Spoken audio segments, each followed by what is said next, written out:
Hola, ¿qué tal? ¿Cómo estáis? Bueno, hola a todos, me llamo Laura, soy profesora del RAC y bueno, como ya sabéis que estamos viviendo esta situación diferente a la que estamos acostumbrados y para no dejaros sin el servicio que os podemos dar, hemos pensado daros teórica desde casa ya que no nos podemos mover. Así que todos los días, a partir de las 12, de lunes a viernes, estaremos aquí con todos vosotros, ¿vale? Entonces, os voy a comentar un poco cómo va a ser la dinámica, qué es lo que vamos a ir haciendo cada día. Bien, primero de todo, va a ser una teórica desde casa. Ofrezco mi casa para que todos vengáis a verme cada día. ¿Y qué más? El objetivo de cada día que tenemos es ir viendo un tema al día. Iremos siguiendo el manual que tenemos del libro de teórica, aunque ya sé que muchos de vosotros no sois alumnos de la autoescuela, no pasaría nada porque esto está pensado para todos vosotros, independientemente que seáis o no alumnos o el día de mañana seáis futuros alumnos. Así que intentaré dar la clase siguiendo el libro, pero intentaré hacerlo de manera que todos me podáis seguir, ¿vale? ¿Qué más? Al final de cada clase intentaremos resolver el máximo de dudas posibles. Además, cada día podéis hacernos las consultas que queráis y así al día siguiente resolver el máximo de dudas posibles que tengamos tiempo. La clase tendrá una duración aproximada de 1 hora y bueno, si os parece, como tenemos mucho temario por ver, vamos a ir empezando con la clase de hoy. La clase de hoy empezaríamos con el tema de definiciones. Sé que no es el tema más divertido, de hecho podría ser uno de los temas un poco más aburridos, pero es muy importante, ya que a partir de este tema iremos entendiendo el resto del temario, ¿de acuerdo? Bien, pues, ¿qué os digo? Que estoy un poco nerviosa, como ya me veréis, pero bueno, espero que poco a poco y conforme vaya transcurriendo la clase me vaya tranquilizando y nada, que estoy muy contenta de estar aquí ahora mismo con todos vosotros. Bien, pues empezaríamos hablando de las definiciones, como os he comentado, y empezaríamos con la definición de lo que es un conductor, ¿de acuerdo? Os voy a enseñar un vídeo, ¿vale? Para que lo escuchéis y lo veáis más claro.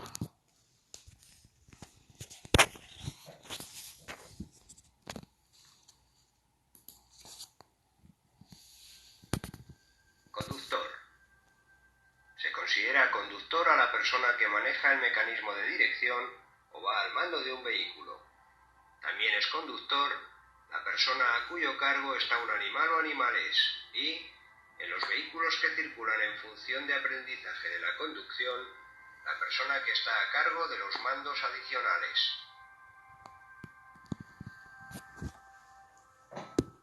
Bien, como habéis estado escuchando en el vídeo, el conductor es el que maneja la dirección o va al mando de un vehículo o está a cargo de un animal o animales. Cuando hagáis prácticas, no os flipéis porque los conductores no sois vosotros, el conductor es el profe, ¿de acuerdo? Seguimos con la definición de lo que sería un peatón. Un peatón es la persona que no es conductor y que transita a pie por las vías o terrenos. Eso sería un peatón. Importante, también son peatones. ¿Quién también son peatones? Quienes empujan o arrastran un coche de un niño o una persona con discapacidad o cualquier otro vehículo sin motor de pequeñas dimensiones, los que conducen a pie un ciclomotor, luego veremos individualmente la definición de cada vehículo, lo que es un ciclo y un ciclomotor, y las personas con discapacidad que circulan al paso en una silla de ruedas con o sin motor. Todos ellos serían peatones. Seguimos con el titular del vehículo. ¿Quién sería el titular? Pues sería la persona cuyo nombre figura inscrito en el vehículo en el registro oficial correspondiente. Y el titular tiene unas obligaciones. ¿Qué obligaciones tiene el titular? facilitar a la administración la identificación del conductor del vehículo en el momento que se ha cometida una infracción, y por otro lado, el titular tiene la obligación de no dejar que nadie que no tenga ese permiso o esa licencia pueda conducir ese vehículo. Seguimos. Vamos ahora con la definición de vehículo. Esta definición, ya os iré comentando, esta definición la suelen preguntar bastante, o sea que os quede claro. Vehículo es todo aparato apto para circular por las vías públicas. Vehículo, todo aparato apto para circular por las vías públicas. Bien, y ahora pasamos a la clasificación general de vehículos.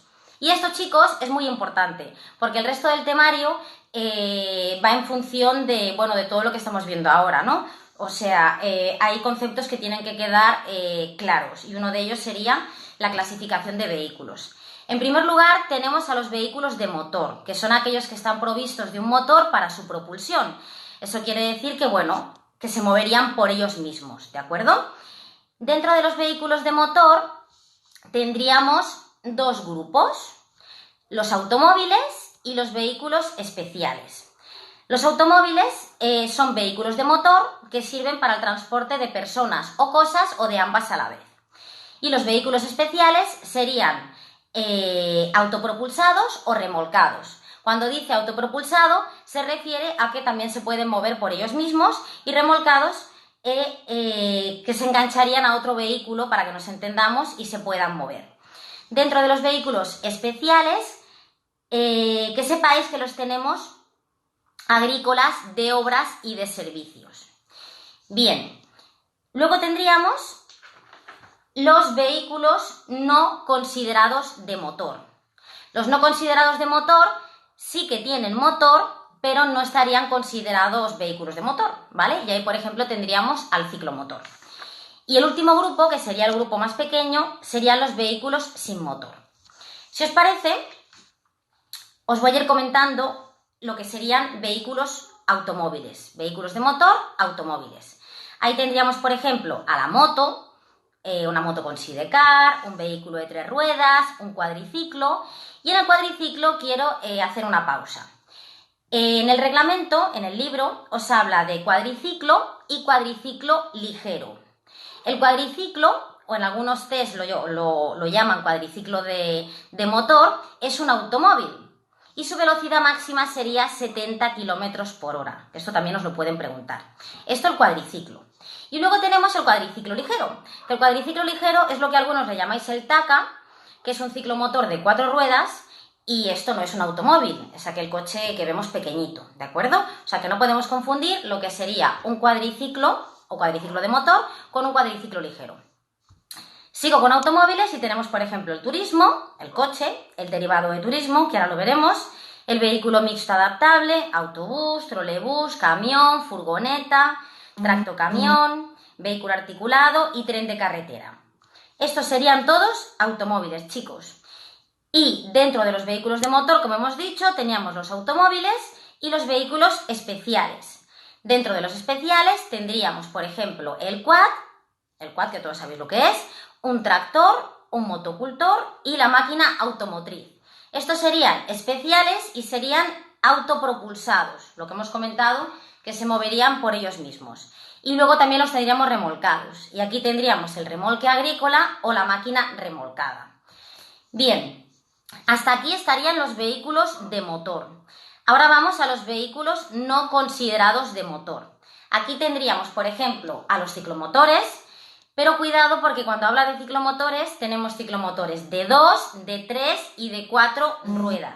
Y el ciclomotor de 4 ruedas es el que se le llama cuadriciclo ligero. Todo este grupo, que me faltaría por decir, el tranvía y los vehículos para personas de movilidad reducida, todo este grupo, la velocidad máxima es 45 km por hora. Esto de cara a velocidades, cuando ya lo veamos más adelante y en preguntas de test, os interesa saberlo, ¿de acuerdo? O sea que todo el grupo de no considerado de motor, la velocidad máxima es 45.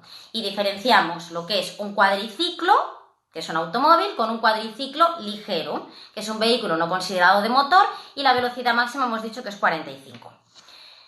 Seguimos con los vehículos sin motor. Y aquí tendríamos, por ejemplo, a vehículos de tracción animal, el ciclo, la bicicleta, el remolque y el semirremolque. Bien, si os parece, os voy a ir comentando, os voy a decir un poco la definición de cada vehículo. No las voy a explicar todas porque también quiero aprovechar para explicaros aquello que os pueden preguntar más de cara a los test y de cara al examen. Pero sí que creo que hay definiciones que es importante que las sepáis o que por lo menos las hayáis escuchado alguna vez. Cuando hablamos, empezaré explicándolas de menos a más, es decir, empezaré por los vehículos sin motor. Dentro de los vehículos sin motor hemos dicho que estaba tracción animal, y es un vehículo arrastrado por animales.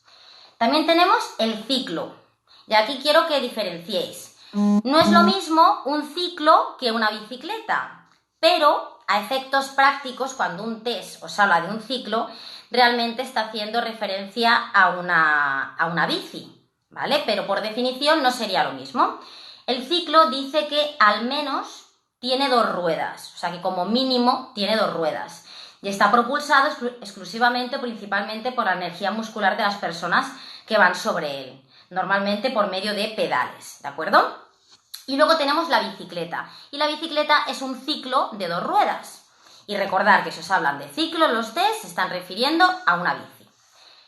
Por otro lado, nos hablan del remolque y el semirremolque. Y os voy a poner también un vídeo para que lo escuchéis.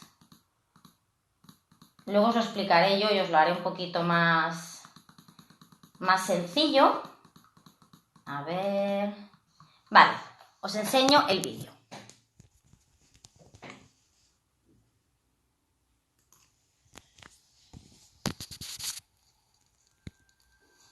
Remolques y semirremolques.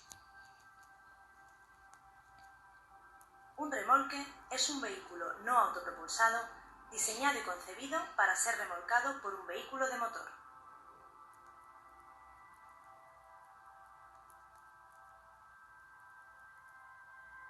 Un semirremolque es un vehículo no autopropulsado diseñado y concebido para ser acoplado a un automóvil sobre el que reposará parte del mismo, transfiriéndole una parte sustancial de su masa.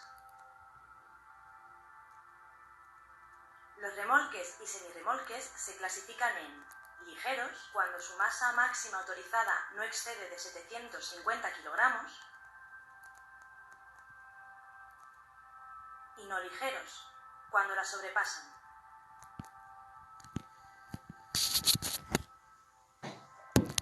Bien, os lo explico. Tenemos por un lado el remolque y por otro lado el semirremolque. El remolque se engancha, ¿de acuerdo? Y el semirremolque lo que haría sería acoplarse. Los dos serían vehículos sin motor y los remolques y semirremolques los clasifican por ligeros y no ligeros, dependiendo de su masa máxima autorizada. Ligeros serían hasta 750 kilos, incluyendo, muy importante, los 750 kilos. Y los no ligeros serían los que sobrepasan esos 750 kilos. Que sepáis que dentro de los remolques ligeros hay alguna excepción, ¿vale?, que podrían sobrepasar esa masa máxima autorizada en el caso de que fueran remolques agrícolas. Pero bueno, que tengáis la idea básica. Remolque se engancha, semirremolque se acopla y ligero hasta 750 kilos o no ligero lo que sobrepasa los 750, ¿vale? Bien, seguimos con las definiciones y nos vamos al tranvía. Pero el tranvía ya sería un vehículo no considerado de motor, ¿de acuerdo? El tranvía es un vehículo que marcha por raíles instalados en la vía. Y ahora tenemos los ciclomotores. Bien, como hemos dicho, los ciclomotores los tenemos de 2, de 3 y de 4 ruedas. Bien, el ciclomotor tiene que reunir simultáneamente 2 características que os voy a comentar. Una de ellas es que no debe superar los 45 km por hora, como hemos comentado antes, y la otra es que la cilindrada tampoco tiene que superar los 50 centímetros cúbicos. Pero todo esto incluyendo ambas cifras, es decir, podría llegar hasta los 45 km por hora como máximo y podría llegar a los 50 centímetros cúbicos como máximo. Luego tenemos ciclomotores de 3 ruedas y ciclomotores de 4 ruedas, que es el que hemos comentado que se llama cuadriciclo ligero. Bien, a continuación pasaríamos a hablar de los automóviles, que es el grupo más grande y serían ya vehículos de motor. Bien, dentro de los automóviles, en primer lugar, vamos a hablar de la moto. Para que sea considerada una motocicleta, solo tiene que reunir una de estas características, o bien que supere los 50 centímetros cúbicos o que supere los 45 kilómetros por hora, ¿de acuerdo? Si reúne una de estas dos características, ya sería considerada una motocicleta. Luego tenemos motocicletas con sidecar, que las características serían las mismas, salvo que las ruedas son asimétricas. Y luego tendríamos el vehículo de 3 ruedas. Las condiciones características también serían las mismas, lo que pasa que en este caso las ruedas serían simétricas, una delante y 2 detrás. Y pasamos a hablar del cuadriciclo o cuadriciclo de motor. Yo sobre todo lo que os quiero recalcar de este automóvil es que es un automóvil, como hemos comentado antes, que no lo confundáis con el cuadriciclo ligero y que la velocidad máxima de él es 70 km por hora. Seguimos con el turismo, que es un coche. Un turismo está destinado al transporte de personas y tiene 4 ruedas al menos y 8 plazas como máximo, además del asiento del conductor. Estas son preguntas frecuentes. Si os preguntan con el permiso B cuántas personas podemos transportar, la respuesta sería 9, además del conductor, 9 incluido el conductor o 8 más el conductor. Las dos respuestas son válidas, lo que pasa que a veces ponen una o ponen la otra, pero significaría lo mismo. Y ahora nos vamos al derivado de turismo. El derivado de turismo os lo quiero enseñar porque hay gente que, bueno, que es normal, no sabe lo que es un derivado de turismo. Un derivado de turismo estéticamente es un coche, es un turismo. Os lo enseño por aquí para que lo veáis más grande. Aquí lo veis, es un coche, pero está destinado exclusivamente al transporte de mercancías y solo tiene una fila de asientos. O sea que sobre todo aquí lo que tenéis que tener claro es que, bueno, que no es nada raro, que es un coche estéticamente, pero solo tiene una fila de asientos y está destinado exclusivamente al transporte de mercancías. Luego nos hablan de la pick-up y también a lo mejor os preguntáis ¿qué es una pick-up? La pick-up os la voy a enseñar por aquí. A ver si la veis. Esto que tenemos aquí es una pick-up. Bien, la pick-up tiene una masa máxima autorizada que no tiene que superar los 3.500 kilos y nos dice que las plazas de asiento y la zona de carga no están en un único compartimento. Y pasamos al vehículo mixto adaptable. El mixto, que algunos lo llamamos jamón y queso, lo decimos así porque tanto podría transportar personas como mercancías.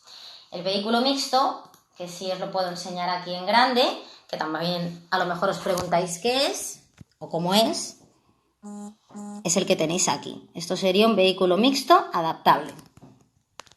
Bien, y lo dicho, puede transportar simultáneamente personas y mercancías. Y vamos al autocar, autobús o autocar. En este caso el autobús o autocar ya sería un vehículo para transportar a más de 9 personas, incluido el conductor. O sea, con el permiso B, como mucho hemos dicho que podemos transportar hasta 9, incluido el conductor. Pues en el caso de que tuviéramos el permiso D, que es el permiso de autobús, podríamos transportar a más de 9 personas, además del conductor, y está condicionado para el transporte de personas y sus equipajes. ¿De acuerdo? Seguimos con el camión. Todo el mundo, aquí sí, sabemos lo que es un camión y un furgón. Os quiero hacer la diferencia, sobre todo, entre camión y furgón, porque sí que podría ser alguna de las definiciones que os cayera en el examen. Tanto el camión como el furgón están destinados exclusivamente al transporte de mercancías. Como hemos dicho que estaba el vehículo el derivado de turismo. Quería ver que estuvierais atentos. Entonces, lo dicho, tanto uno como otro está destinado exclusivamente al transporte de mercancías hasta un máximo de 9 plazas, incluido el conductor. Pero tenemos una gran diferencia, y es que en el camión la cabina no está integrada en el resto de la carrocería y en el furgón la cabina sí está integrada en el resto de la carrocería. O sea que esa sería la diferencia entre un camión y un furgón. Pasamos a hablar del tractocamión, que el tractocamión os lo voy a enseñar porque este sí que tiene un nombre más raro y a lo mejor no sabéis lo que es. Esto que tenemos aquí sería un tractocamión. Está diseñado y concebido para realizar principalmente el arrastre de un semirremolque, que ya hemos hablado antes de él. Hemos comentado que el semirremolque era aquel vehículo sin motor que se acoplaba, ¿de acuerdo? Y a continuación os hablaré de conjuntos de vehículos. Cuando hablamos de conjuntos de vehículos, estamos hablando de dos vehículos. Bien, el conjunto de vehículos, conjuntos de vehículos tenemos dos. Por un lado, tenemos el tren de carretera y por otro lado tenemos el vehículo articulado. Bien, ¿y qué lo componen? Tanto uno como otro lo compone un automóvil. Un automóvil, pues, podría ser un coche, podría ser un camión, podría ser una moto, un furgón, un autobús, ¿sí? Un automóvil más un remolque sería un tren de carretera. Automóvil más remolque sería tren de carretera. Recordad que el remolque hemos dicho que se enganchaba, ¿de acuerdo? Esta sería la característica. Por lo tanto, automóvil más remolque, tren de carretera. Y luego, un automóvil más un semirremolque, que ya no es lo mismo, automóvil más semirremolque, sería un vehículo articulado.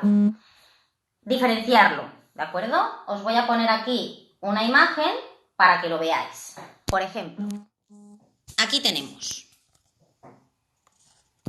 un tren de carretera, en este caso lo compone un camión y un remolque. Y aquí tendríamos un vehículo articulado.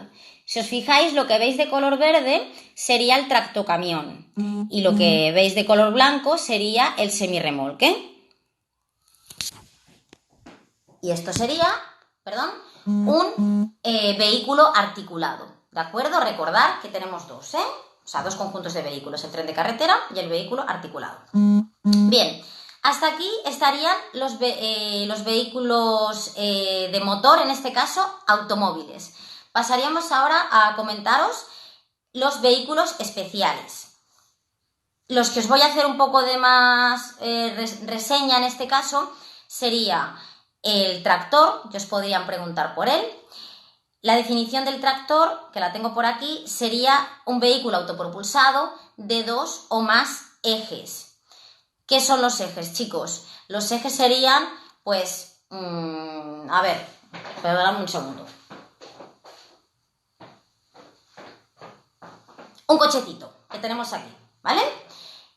Un coche tiene dos ejes, el eje de delante y el eje de detrás. Pues un tractor puede tener dos o más ejes, ¿vale? O sea que cuando salen de ejes no penséis nada raro, ¿vale? Acordaros de un coche, que un coche tendría dos ejes. Bien, ¿qué más? Los tractores, recordad también que pueden ser agrícolas, de obras o de servicios.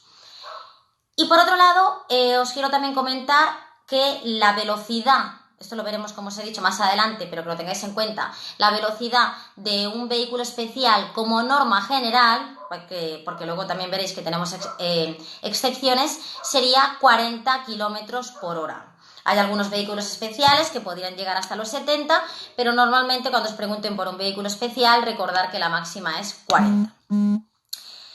Os quiero hablar también del motocultor, que es un vehículo para trabajar el campo. A lo mejor no estáis tan acostumbrados a verlo. A ver, que lo tengo aquí.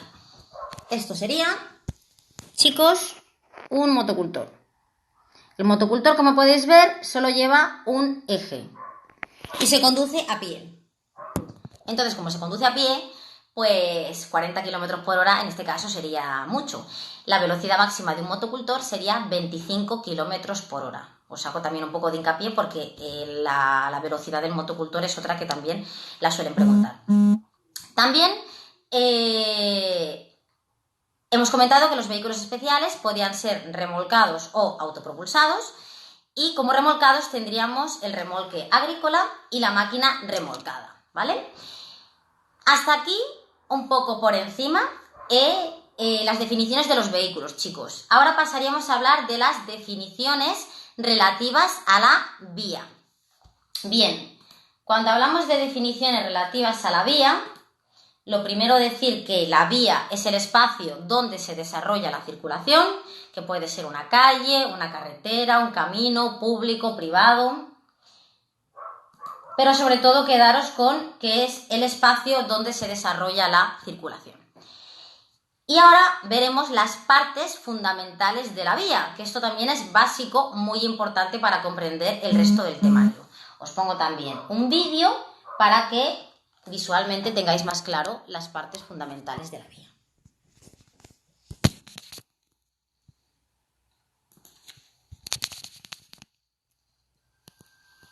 Partes fundamentales de la vía. Las partes de la vía que atañen al conductor son: la plataforma, que es la zona de la vía dedicada al uso de vehículos. Está formada por la calzada y los arcenes. Una vía puede tener una o varias plataformas. La calzada es la parte de la vía dedicada a la circulación de vehículos. Se compone de un cierto número de carriles.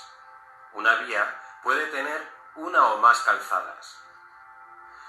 Carriles cada una de las bandas longitudinales en que puede estar subdividida la calzada. Su anchura debe ser suficiente para permitir la circulación de una fila de automóviles que no sean motocicletas. El arcén es una franja longitudinal de terreno contigua a la calzada que está afirmada.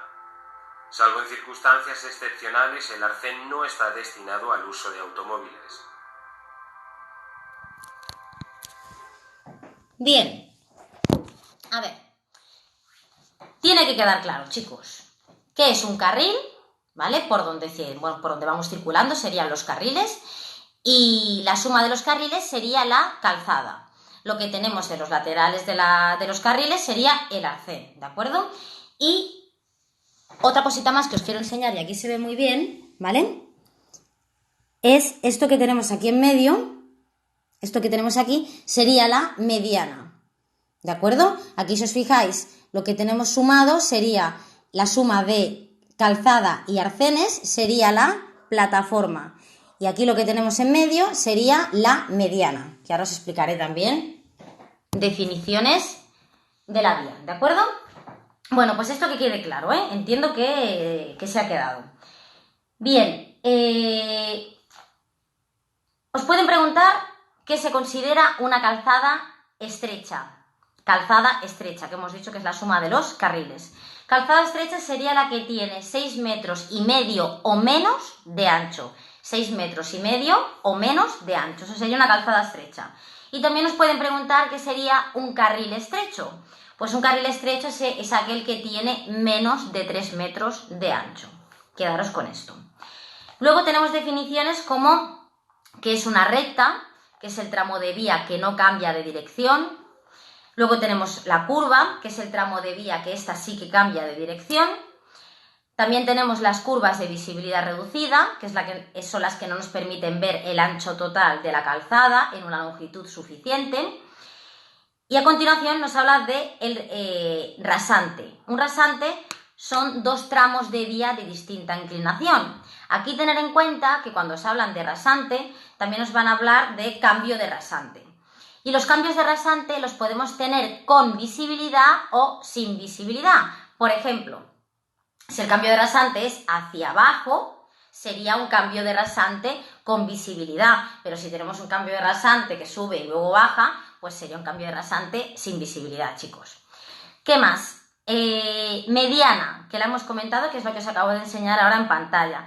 La mediana es la que nos está separando las dos plataformas, ¿de acuerdo? Por ejemplo, lo que veis cuando vais circulando por una autopista o una autovía, lo que nos está separando los dos sentidos de la circulación, eso sería la mediana. Luego tenemos el apartadero. Un apartadero es un lugar en el que se pueden detener los vehículos sin interceptar la circulación de los vehículos que circulen por dicha calzada, ¿de acuerdo? O sea, es un lugar en el que te puedes detener sin molestar a nadie, ¿de acuerdo? Sin molestar a la circulación. Zona de frenado de emergencia. La zona de frenado de emergencia, que os la voy a poner aquí para que la veáis, porque a lo mejor no es algo que estéis, bueno, que nos lo encontremos en muchos lugares. Sobre todo la zona de frenado de emergencia nos la solemos encontrar después de una fuerte pendiente descendente, es decir, después de una bajada, por si algún vehículo le ha fallado el sistema de frenado, los frenos habilitan estas zonas para que el vehículo pueda ser detenido, ¿de acuerdo? Y esto que tenemos aquí en pantalla, unos cuadraditos que veis como una cuadrícula rojo y blanco, sería una zona de frenado de emergencia. Bien. Y pasamos a hablar de intersección. Bueno, de intersecciones vamos a hablar bastante porque estamos estudiando el reglamento y otra cosa no, pero intersecciones las que queráis, señalizadas, sin señalizar. En fin, una intersección es un cruce, chicos, un cruce de vías, ¿de acuerdo? Cuidado porque las tenemos giratorias y esto ya sería una glorieta.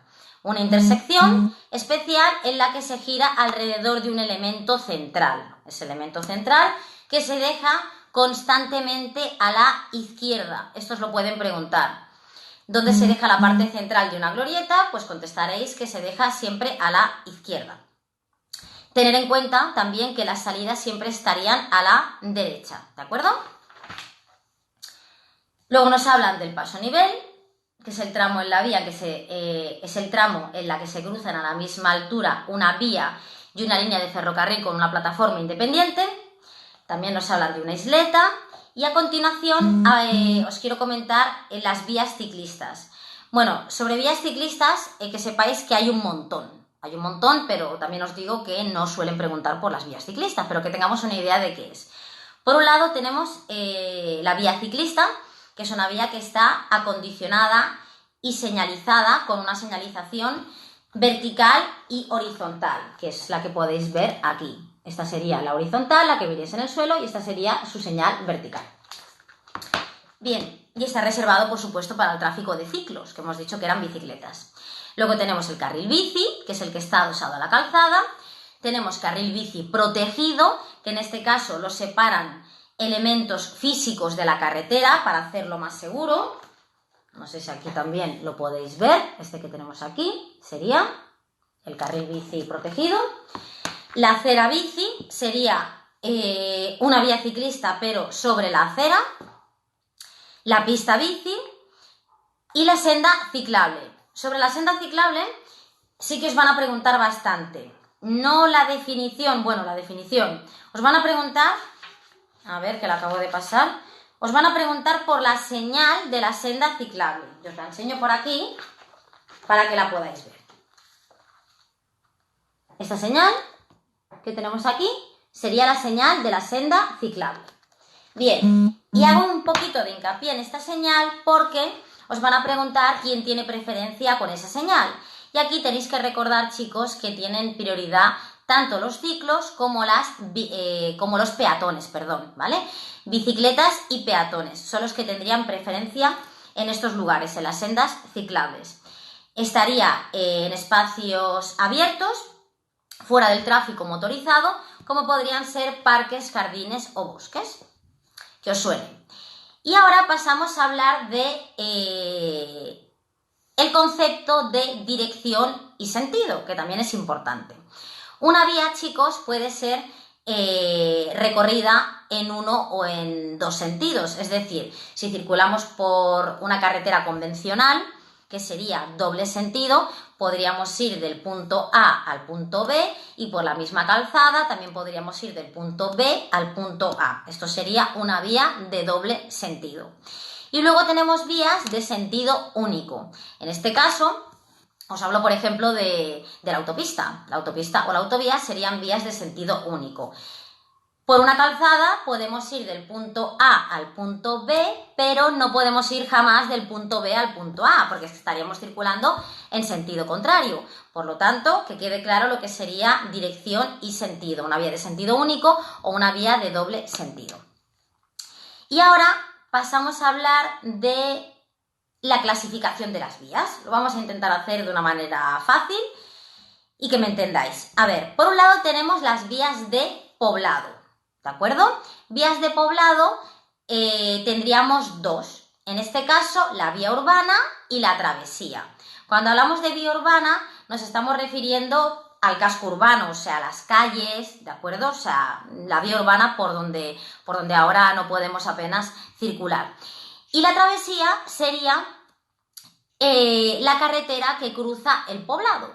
Es decir, cuando vosotros entráis a un pueblo y os encontráis la señal de entrada a poblado, aquí por ejemplo, esta señal que tenemos aquí, entrada a poblado, y luego nos encontramos la de salida a poblado, mientras hemos cruzado esa carretera que va por dentro del pueblo, hemos cruzado la travesía, ¿de acuerdo? Entonces, dentro de las vías de poblado, recordamos, tenemos la vía urbana y la travesía, que nos vaya sonando estos conceptos. Y luego pasamos a hablar de las vías fuera de poblado. Decir vía fuera de poblado y decir vía interurbana, pues estamos hablando de lo mismo, ¿de acuerdo? Vía fuera de poblado, fuera o vía interurbana. Dentro de las vías interurbanas tenemos la autopista, la autovía, la vía reservada para automóviles y la carretera convencional. Entonces, os voy a comentar un poco las características de cada una de ellas porque sí que os podrían preguntar alguna cosita, porque tienen sus diferencias. Cuando hablamos de la autopista, importante que la autopista tiene su propia señal de entrada a autopista. Yo os la voy a enseñar por aquí para que la tengáis clara. A ver, que me la he pasado. Bueno, ¿la veréis? ¿La veis? ¿No la veis? Sí, ahí. Esta señal que tenemos aquí sería la señal de entrada a autopista, ¿vale? Bueno, ¿qué características tiene la autopista? Pues está señalizada con su propia señal, como hemos comentado, y otra de las características que tiene es que no tenemos acceso a la propiedad colindante. ¿Qué se refiere a esto de la propiedad colindante? Bueno, si por ejemplo vosotros desde la autopista estáis viendo un área de servicio, estáis viendo un restaurante, estáis viendo un hotel, desde la propia autopista no tenemos acceso a la propiedad colindante. ¿Por qué? Porque la autopista no tiene cruces, no tiene intersecciones. Si queremos acceder a esa área de servicio, a ese restaurante, tendríamos que salir de la autopista para acceder al hotel, al restaurante, ¿de acuerdo? Al área de servicio. ¿Qué más? Dice que consta de distintas calzadas para cada sentido, separadas entre sí. Como hemos comentado antes, la autopista y la autovía sería de sentido único. Como mínimo tendremos dos calzadas, una en un sentido de la circulación y la otra en el otro sentido de la circulación, ¿de acuerdo? Y lo que la separa, esas dos calzadas, esas dos plataformas, sería la mediana. Las autopistas, otra característica que tiene es que también podrían ser de peaje, que esto me imagino que ya lo sabéis. Por otro lado, pasamos a hablar de la autovía. La autovía también tiene su propia señal. Yo os la enseño por aquí. Ahí veis la señal de la autovía. Os pueden preguntar por la señal de autopista, la señal de autovía, y es muy fácil, porque la señal de autovía pone autovía, o sea, esto es facilísimo. Entonces, diferencias, por ejemplo, que tiene la autopista y la autovía. La diferencia que os van a preguntar, sobre todo lo que tenéis que tener en cuenta, es que en la autovía sí que tenemos algún acceso limitado, no mucho, a alguna propiedad colindante. Esto no quiere decir que tenga intersecciones, porque tampoco las tiene, pero en algunos casos sí que tenemos acceso a la propiedad colindante, cosa que en la autopista jamás de los jamases, ¿de acuerdo? ¿Qué más? También consta de distintas calzadas para cada sentido y, por comentaros también algo más, en la autopista y la autovía la velocidad máxima sería 120 km por hora, lo cual no quiere decir que os encontréis un tramo de autopista o autovía señalizado a 100 o 80. Pasamos a la vía para automóviles. esta es un poco una vía fantasma, porque en los test la vais a ver mucho, os van a hablar mucho de una vía para automóviles, vais a conocer la señal, que os la presento. Vía para automóviles, pero en la vida real, pues no, yo diría que he visto una vez la señal. Entonces, lo dicho, la vía para automóviles. La vía para automóviles es una carretera convencional, o sea, vamos a separarla de la autopista y de la autovía. La vía para automóviles es doble sentido, solo tiene una calzada, chicos, y en la misma calzada se comparten los dos sentidos de la circulación, ¿de acuerdo? Y, importante, es que no tenemos acceso a la propiedad colindante. Por lo tanto, a ver, vamos a hacernos un poco el esquema mental. En la autopista y en la vía para automóviles no tenemos acceso a la propiedad colindante y en la autovía tenemos un acceso limitado. Poco, pero tenemos. Eso serían algunas de las diferencias que os podrían preguntar. ¿Qué más? Bueno, deciros que en la vía para automóviles la velocidad máxima es 90 km por hora. Más cositas, chicos. Tenemos, por otro lado, la carretera convencional, muy importante. Sería otra vía interurbana y en este caso la carretera convencional no reúne ni las características ni de la autopista, ni de la autovía, ni de la vía para automóviles, ¿de acuerdo?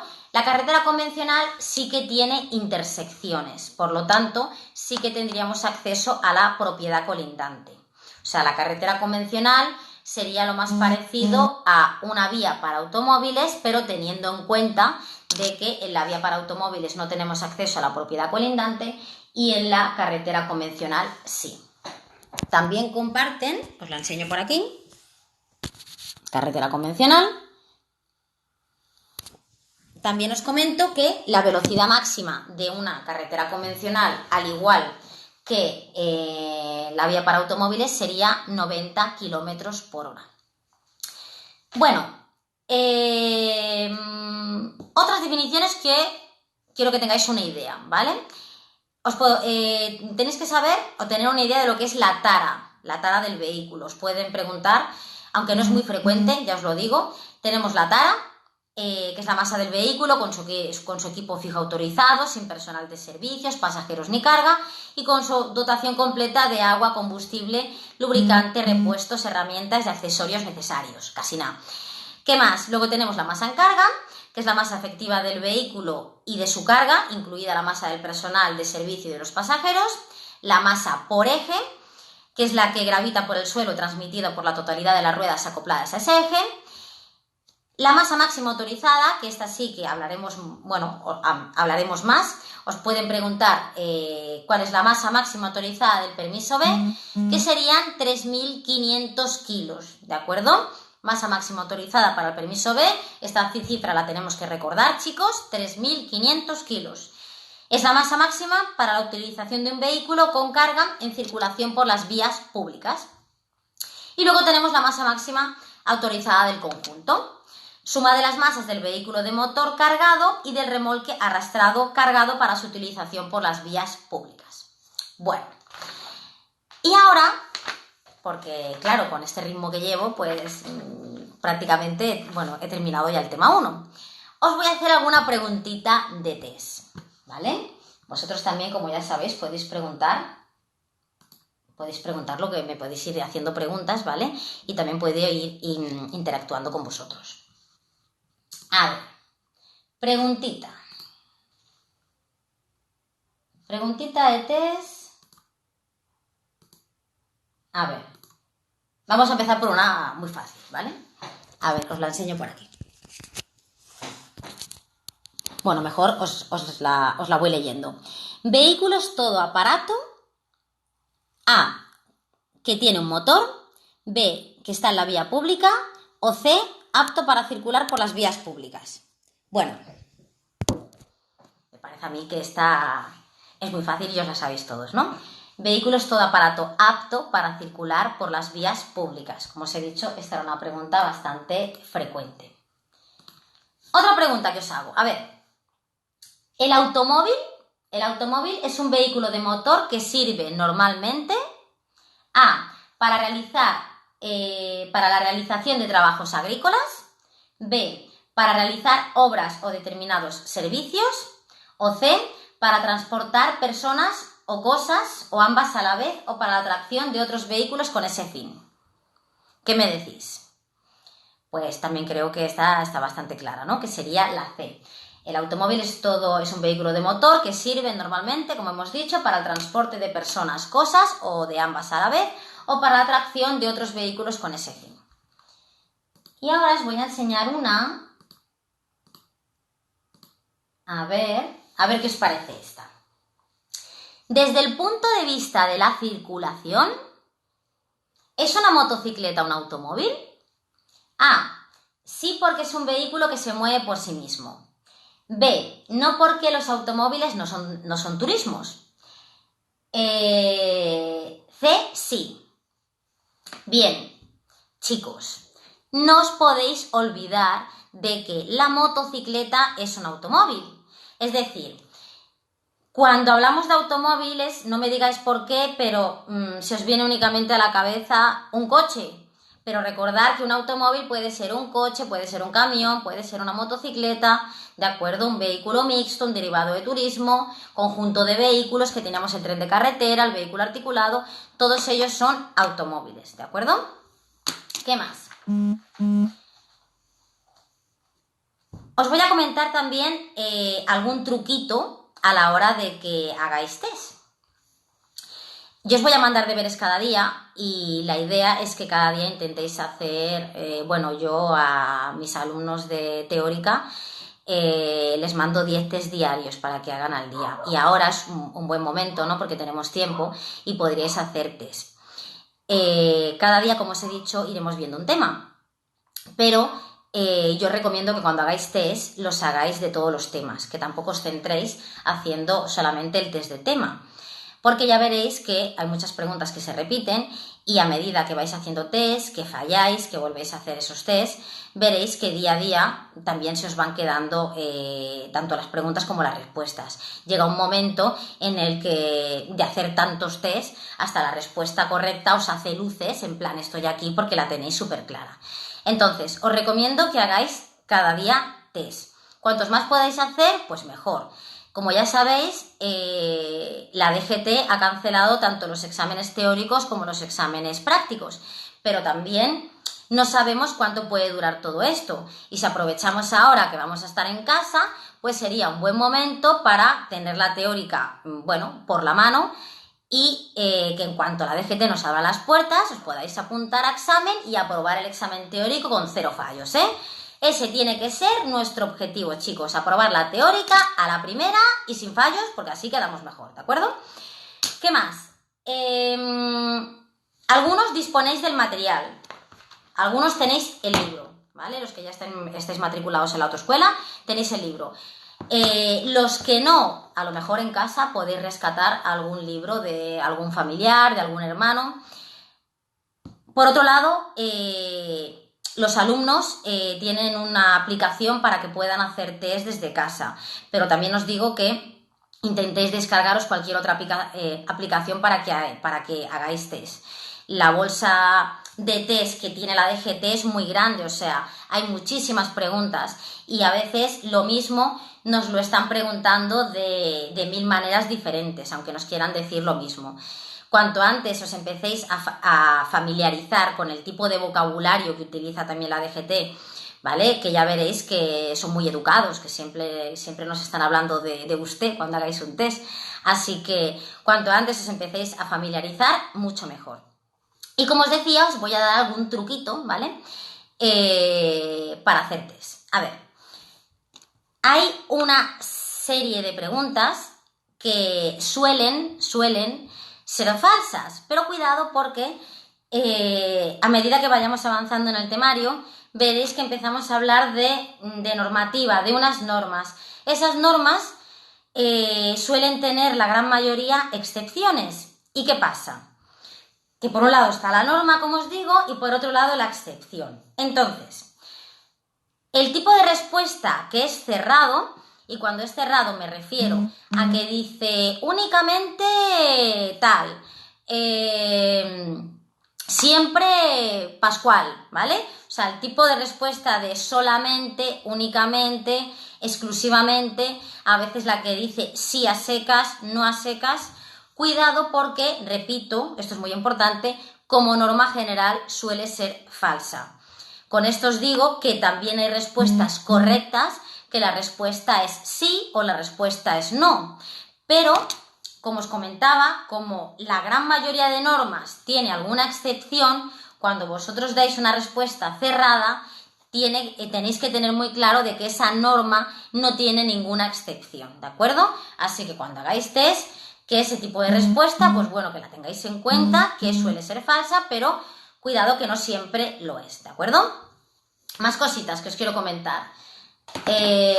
Como ya sabéis, las clases van a ser de lunes a viernes de 12 a 1, aquí en mi casa, estáis todos invitados, ¿vale? Entonces, ¿qué os digo? Cada día daremos un tema. Los viernes, en principio, habíamos dicho de hacer test o resolver dudas, pero ya que hemos empezado en jueves, pues he pensado que lo mejor es mañana también dar clase e ir avanzando en el temario. Así que mañana hablaríamos del tema de la documentación del vehículo, que sí que bueno, tampoco es el más divertido, para que no nos vamos a engañar, pero hay muchas preguntas que salen de este tema y tiene que estar claro. Entonces, como os comentaba, cada día daremos un tema y a partir de ya podéis empezar a escribirnos dudas, ¿de acuerdo? Para que yo cada día al final de la clase pueda resolver el máximo de esas dudas, ¿de acuerdo? ¿Qué más? Os comento. Lo dicho, quiero que hagáis test, una media de 10 test diarios. Si podéis darle un repaso al libro sobre lo que hemos comentado, genial.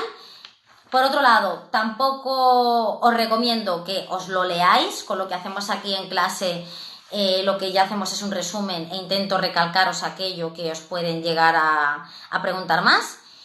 ¿Y qué más?